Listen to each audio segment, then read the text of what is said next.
पुण्यामध्ये शुक्रवारी अमित शहा आले होते। अमित शहा केंद्रीय गृहमंत्री आहेत, पण त्या पलीकडे अमित शहा गुजराती समाजाचे एक वरिष्ठ नेतृत्व म्हणून प्रस्थापित आहेत। अमित शहांच्या सोबत या कार्यक्रमामध्ये जिथे श्री पूना गुजराती बंधू समाज यांच्या वतीनं एका संस्थेचा कार्यक्रम आयोजित करण्यात आला होता। या कार्यक्रमामध्ये उपमुख्यमंत्री शिंदे आणि उपमुख्यमंत्री अजित पवार हजर होते।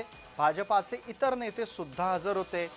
Jayraj sports and convention centre या क्रीडा संकुलाच्या स्थळाचं उद्घाटन या कार्यक्रमामध्ये झालं।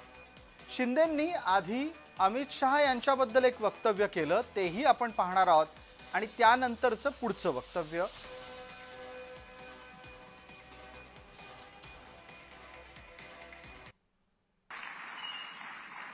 इसलिए मैं इतना ही कहूंगा कि अमित भाई तर महाराष्ट्राचे जावई आहेत। मगाशी त्यांनी सांगितलं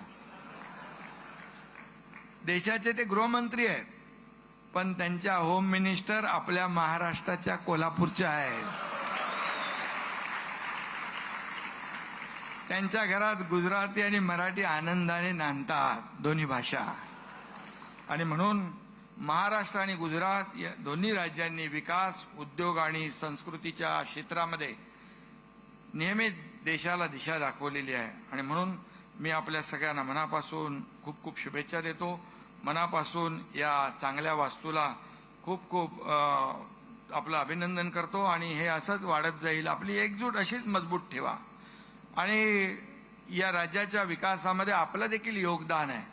कारण शेवटी बिझनेस कम्युनिटी जी आहे, व्यापारी आहेत, उद्योजक आहेत, हे या राज्यासाठी विकासासाठी आवश्यक आहेत आणि आपलं योगदान जरूर आम्ही लक्षात ठेवतो। आणि आमच्या सरकारकडून देखील आपल्याला देखील उद्योगामध्ये, व्यवसायामध्ये कुठेही कुठली अडचण येणार नाही, कोई दिक्कत नहीं आएगी, ऐसा विश्वास यहाँ पर दिलाता हूँ।